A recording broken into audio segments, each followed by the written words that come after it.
Welcome to the Multiply Your Success podcast, where each week we help growth-minded entrepreneurs and franchise leaders take the next step in their expansion journey. I'm your host, Tom Dufour, CEO of Big Sky Franchise Team, and leading today is complex and challenging. But how has your leadership changed and adapted to the current environment we're all living in? In today's episode, we interview Jim Bishop, who discusses with us how leadership has changed today and how to better organize, plan, and direct your team as the team leader. Now, with over 2 decades of experience in executive development, corporate leadership, and human performance, Jim Bishop stands as a beacon of transformative leadership through his business, Conjunction Leadership. Jim's journey's taken him across the globe, coaching executives, diverse teams, and orchestrating the modernization of leadership systems for business units. Having collaborated with industry giants like Eli Lilly, Roche, and Elanco, he recognized the pivotal role of a visionary leader willing to first work on themselves while revitalizing their culture. And that's what led him to start his company, Conjunction Leadership, in 2020, where he provides executive coaching and team development solutions. Now, Jim is a certified coach by the International Coaching Federation and a certified leadership facilitator with Blanchard.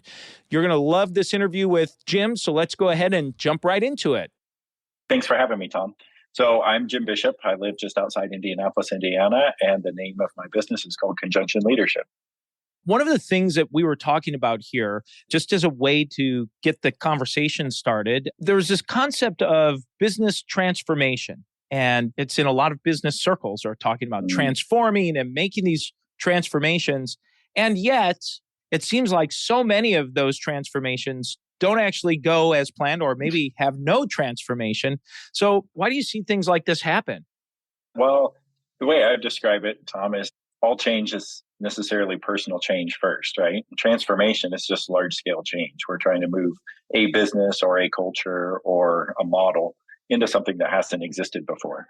And I've worked in many companies, had many clients, and seen many things where maybe what is working isn't working anymore, and the business needs to, quote unquote, transform. A lot of times they pay big dollars for big consultants to come in and say, here's what transformation looks like. And they're really talking about changing the way the operating system or the internal mechanics of a business operates, right? So today, the buzzword generally is somewhere around agile or more flexible or dispersed power, dispersed work teams. That tends to be the organizational model. That requires a large change of individual behaviors before that massive systemic change can occur. And I just have seen that all change is necessarily personal first. And in order for that massive transformation to take effect and get the results, it requires a lot of individual people and leaders to pivot their brain to a more natural, different way of working. In my world, if we're calling it an agile transformation, the way that we have to start with some of that is to become better humans ourselves and more nimble and adaptable personally. I see a lot of times, as an example, a fixed mindset of a leader having grown up in a certain leadership style for a very long time, getting to an agile transformation, realizing that if we're going to disperse power and give more autonomy to the work teams, that makes a leader very threatened sometimes because they may have grown up with the mindset that a leader organizes, plans, and controls and directs. But that's truly power now given to the team. And if the leader has that paradigm that that's their job, then they may not want that transformation to occur overtly or even subliminally. And it's hard for them to disperse that power. So that's at least my belief as it relates to how transformation sometimes succeed, but often fail. That makes sense, where you have literally 2 different viewpoints, right? One, the leader, and even the leader may be the person who executed or made the decision to bring in the, quote, consultants or these change management experts to help implement, but they themselves did not change. As a leader, did not make any adjustment. That's very interesting. Well, that leads me kind of to this next thought of this difference between a good leader and those that are considered to be great. And so maybe that good leader is someone, just off of our conversation, that good leader is someone who hires that consultant or brings a new staff or employees in to implement these change, and yet is unable to get out of their own way to let their team do what they need to do to execute. So I'd love for you to talk a little bit more about this good leader versus a great leader idea. Well, again, philosophy and belief. I think everything fundamentally changed maybe during the pandemic. And some of us are still just recognizing and reconciling what that difference is. Good leadership in the past, as defined kind of through the quality management days and making the system run the way the system was operating. Let's think about it in a systems thinking perspective, right? So if the system was designed to produce widgets and gadgets and we could optimize and control that system for variation, then a good leader ran the system to get better optimal results.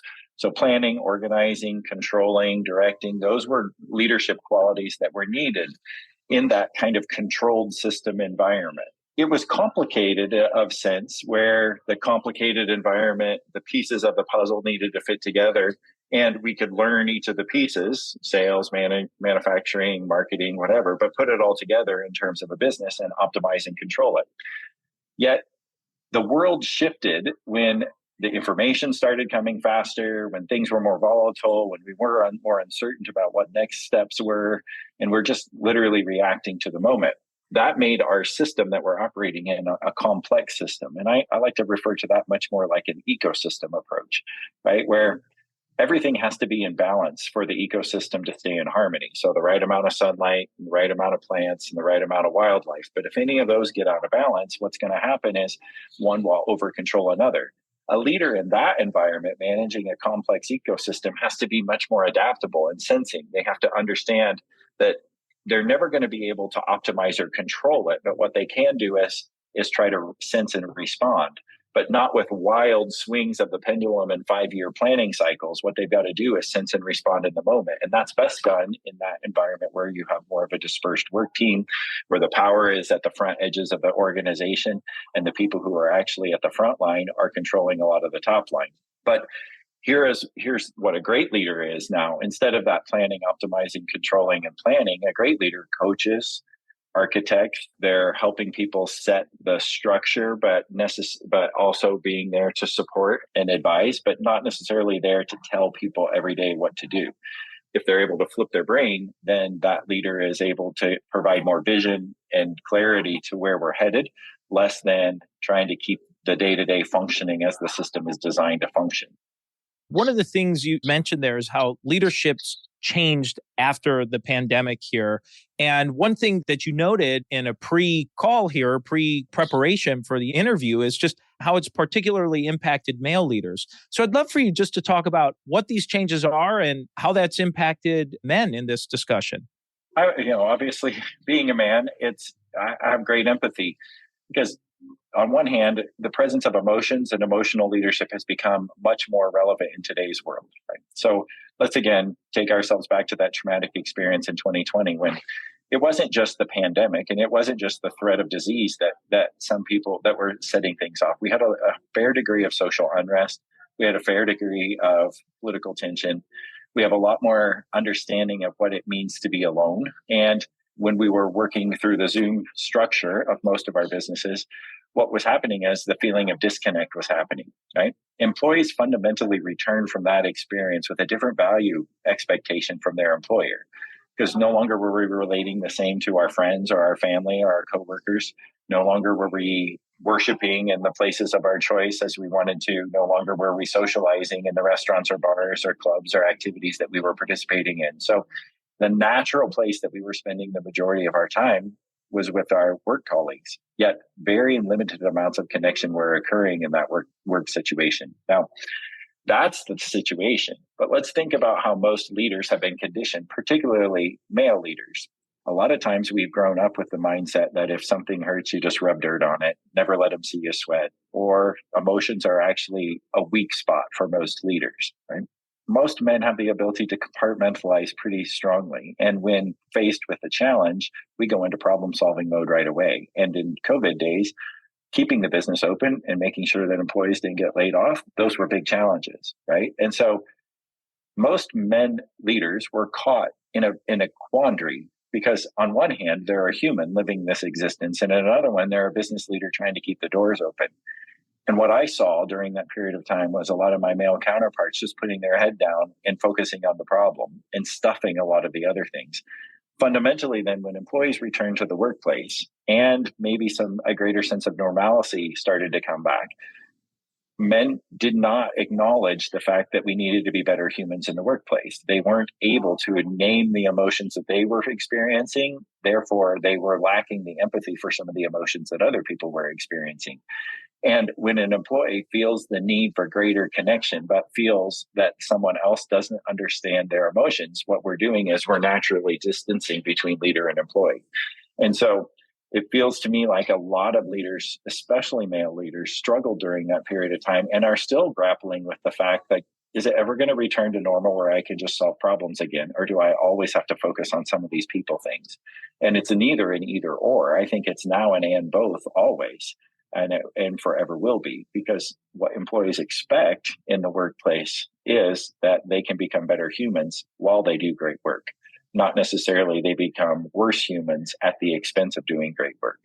And that means they need to see the leadership modeled in the system so that they can do that themselves. So a large percentage of my time in my executive coaching conversations is to help the leader go first in becoming the better human. I want to go back to a comment that you had made a bit ago about business being complex right now, that the workplace has evolved to being complex. So in order to be complex, that means it was at some point less complex. So can you talk through maybe some of that transition? You've been talking through some of that, but I think that might be helpful. The discipline, if you will, is from systems thinking. So if we just start thinking about how systems evolve, right? We're building widgets and gadgets. So it goes from a very simple system, tab A into slot B, build something, right? And then we need to add a few things to it. We add bells and whistles to it. So some more complicatedness comes into that system. So we might think of it more like assembling of a car engine. There are different components of that car engine. Each of them have different pieces, and a mechanic can learn and master how to work on the transmission. Someone learns how to work on the engine, and eventually we can put it all together. But each of those are controlled in its own way. We know if this goes out, then this needs to be replaced, and then the downstream effect of that. That is a complicated system. A complex system is like that ecosystem that we mentioned. It never is completely controllable. There's always some variable that has multiple downstream consequences that we can't anticipate. So just a slight difference in day length or a slight difference in sunshine sets off a cascade of events. The ecosystem responds to that, right? It grows fewer plants or more plants as a result. Our businesses in today's environment, and now in business speak, we call that VUCA, volatile, uncertain, changing, and ambiguous, right? In this type of an environment where one CDC report sent downstream consequences that we couldn't anticipate or didn't understand. Or in today's world, the global economy with one economy and a local currency crashing and setting out downstream effects, or a local war breaks out, or we've got conflict going in the Middle East, right? All of those things affect our business environment, and not very many of them have ever been planned for or anticipated. So the ecosystem has to sense and respond to that, and a leader has to be okay with that. That's the different type of leadership, where what used to happen in the complicated system was we would go away, we would do our strategic planning for 5 years in advance, and we would lock ourselves into where we're headed, and we would work very diligently executing the plan for the next 5 years to get there. That's how most leaders grew up, believing this is what strong leadership looks like, is I achieved the plan. But in today's environment, 5-year plans are almost irrelevant as soon as they're written, because something that we didn't anticipate happens. And it throws a lot of leaders into kind of a confusion and chaos, because what they learned to do isn't working anymore. And they have to learn a whole new way. And what that really looks like is understanding more about what's happening at the front line, engaging in more human to human connection, where the intelligence can be picked up a lot easier and a lot more free, where information is shared as a neural network around the organization rather than as a hierarchy that passes through a one-way channel. Unless you build unless you're intentional about building those kinds of connections, what's going to happen is you're going to be left behind as a leader, because you're managing a complicated system instead of a complex system.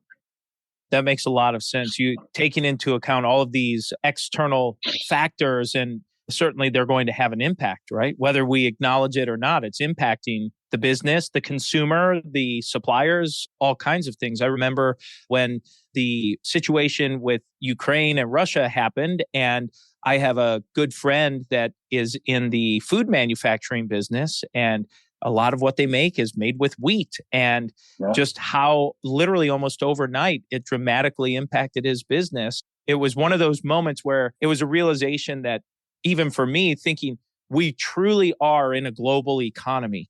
Things impact us here that are occurring and vice versa around the world. So it was one of those light bulb moments for me that definitely changed perspective very quickly.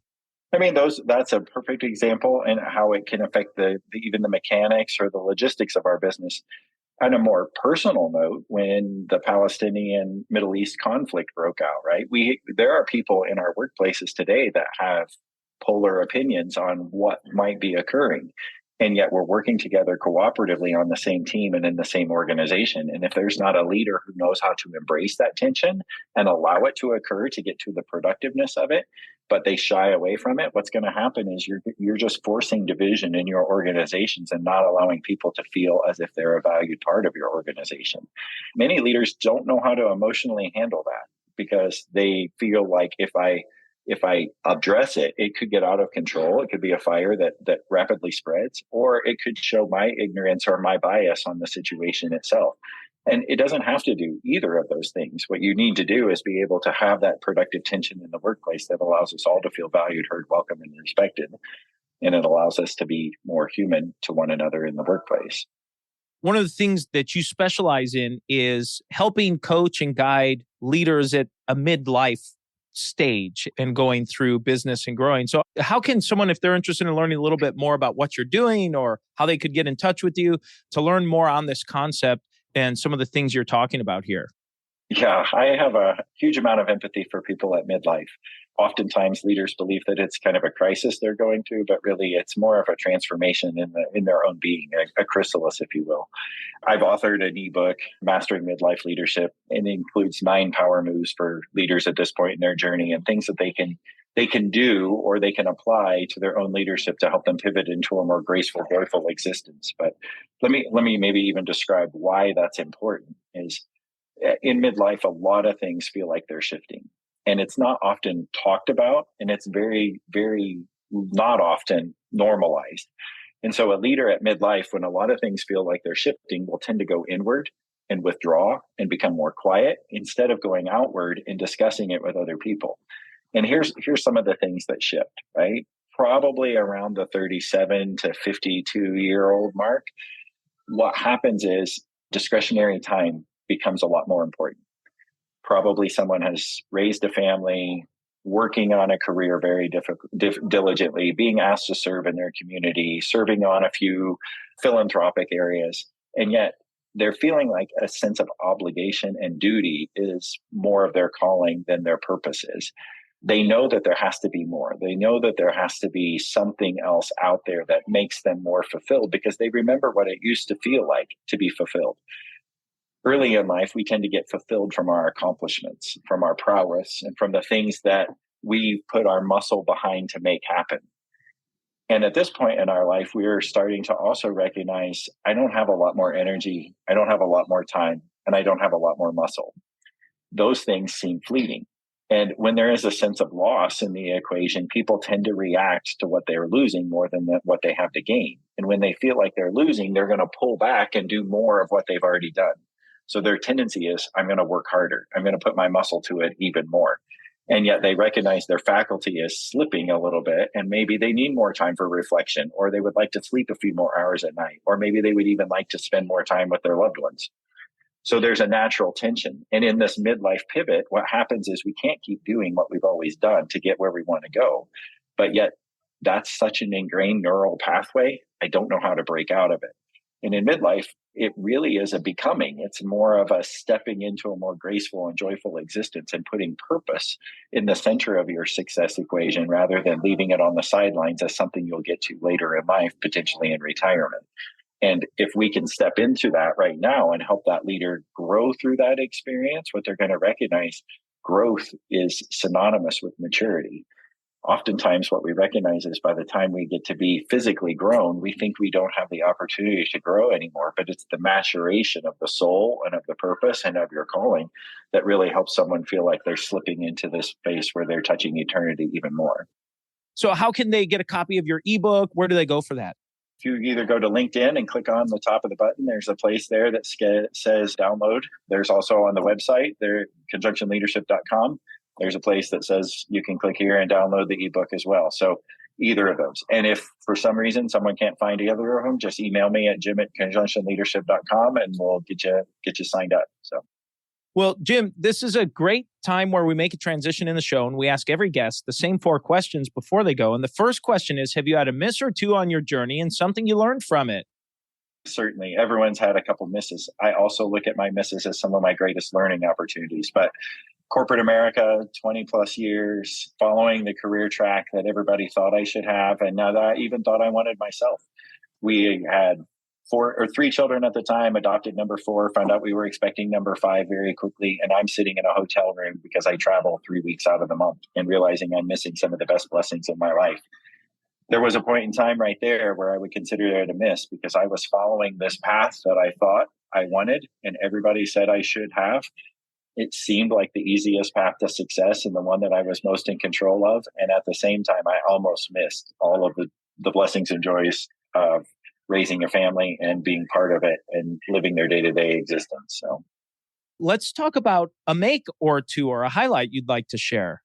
I'd say stepping out of corporate America and stepping into my journey of entrepreneurship, filled with a lot of fear and anxiety, of course, facing a lot of the belief and mindset challenges that almost all entrepreneurs face.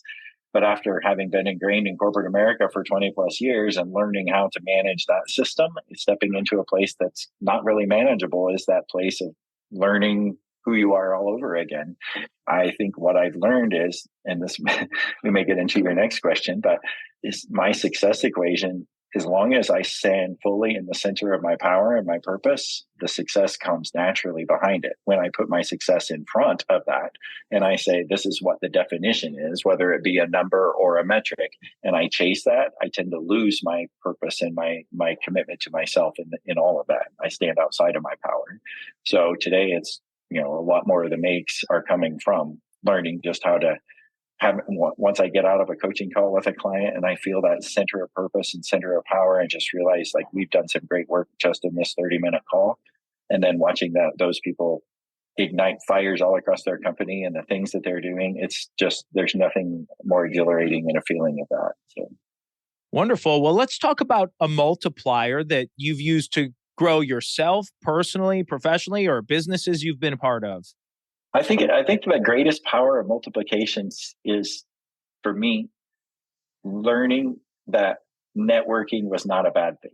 And what I mean by that is, like, I would hate to go to those events that were just like networking functions. Everybody's got their name tag and it's like speed dating on steroids, right? You're walking around shaking hands. And I had this belief that it was all about self-promotion and politicking, if you will. But what I've recognized, especially in this journey of entrepreneurship, networking is just about telling other people your passion and telling other people where you're at. It's not sales. It's not out there promoting and it's not asking for business. It's just, here's what I do and here's what I can do best. And here's the place that I stand in and the space that I occupy on this planet. When I tell people that more times than not, the power of the network is the thing that has become the multiplier for me. I think early in my journey, I always had ambitions to be an entrepreneur, and I was frustrated that my timing wasn't matching with the timing that was actually materializing. But what I recognized was when I stepped out of corporate America 4 years ago, it was actually opportunity met timing, and it was all right because by then I had developed enough organic people in my network that stepping out and telling people what I was most passionate about and what I was doing became very natural. And that became the biggest multiplier of my business. I mean, it led to a relationship that has been a longtime client. It's led to another relationship that somebody who knew somebody who knew somebody has developed a longtime client. And that trust through the network has been transferred multiple times over. So the final question, Jim, that we ask every guest is, what does success mean to you? I thought long and hard about this when you sent it to me, Tom. And I alluded to this before. Success isn't a number. It's not a statistic. It's not a metric. It's a feeling.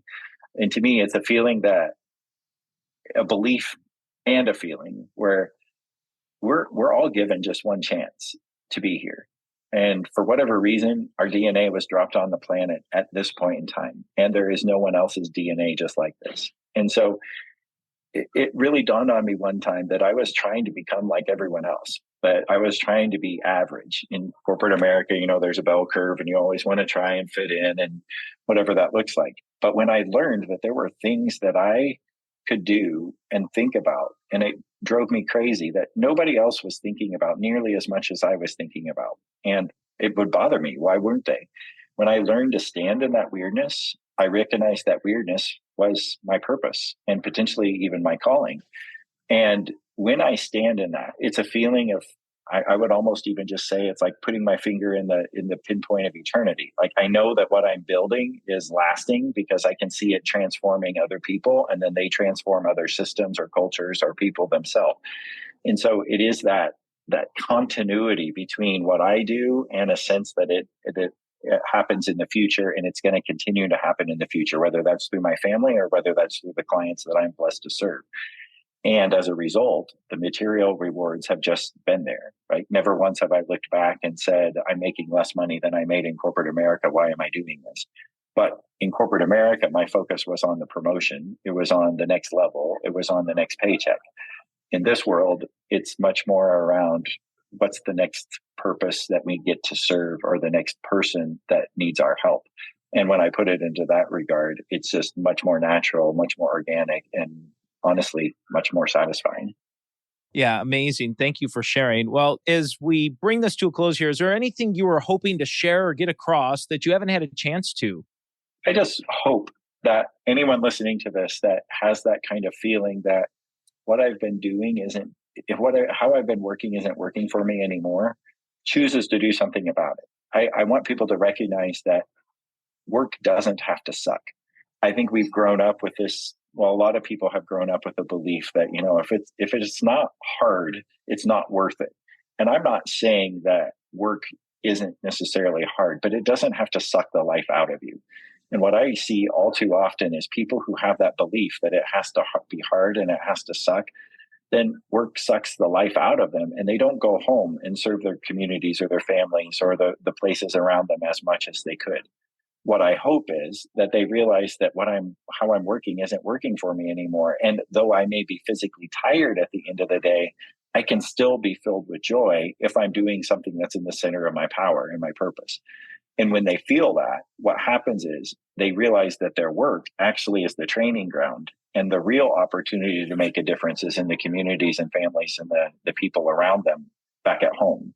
So my hope is that people will see their work as a way to actually help them become better humans so that we can help other people become more human in their existence as well. Jim, thank you so much for your time and sharing just a great conversation and discussion with us today. Let's go ahead and jump into today's 3 key takeaways. So takeaway number 1 is when Jim talked about leadership is where you organize, plan, and direct. He said, well, are you organizing, planning, and directing in more of a command and control style where one person's calling the shots? Or is it more in a decentralized or democratized approach where your team is helping organize, plan, and direct? Takeaway number 2 is to understand what Jim described as the difference between a good leader and a great leader. And he talked about this concept of systems thinking, where a good leader helps to manage the system to perform its best, to organize, plan, and direct it. And he talked about how in today's world, we've gone from this system of an organization to a complex ecosystem where it's very complex and it's more of an ecosystem all intertwined where all the parts go together. And he said a great leader must understand that they cannot manage and control, but rather need to understand that they need to keep it within a balance, and that great leaders are coaches and architects and helping facilitate that. Takeaway number 3 is when Jim shared in his multiplier that he learned that networking is not a bad thing. And I know it's something that a lot of people tend to struggle with this concept of networking. And for Jim, what he learned, and he said that networking is just telling other people your passion.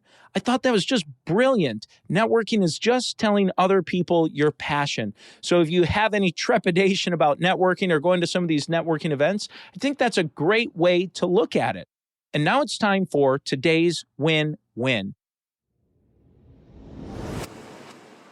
So today's win-win is when Jim shared his success equation, where if you put purpose at the center of your focus and attention, then success tends to come naturally. However, when you put some version of a success metric, maybe income or merits or achievements of some kind in front of your purpose, he said that you tend to lose your purpose and are not getting the most out of life and getting the fulfillment that you can out of your work. I thought that was a great win-win. So keeping your focus on what that purpose is, what that calling is to drive, and then the success will come from that. And so that's the episode today, folks. Please make sure you subscribe to the podcast and give us a review. And remember, if you or anyone you know might be ready to franchise their business or take their franchise company to the next level, please connect with us at bigskyfranchiseteam.com. Thanks for tuning in, and we look forward to having you back next week.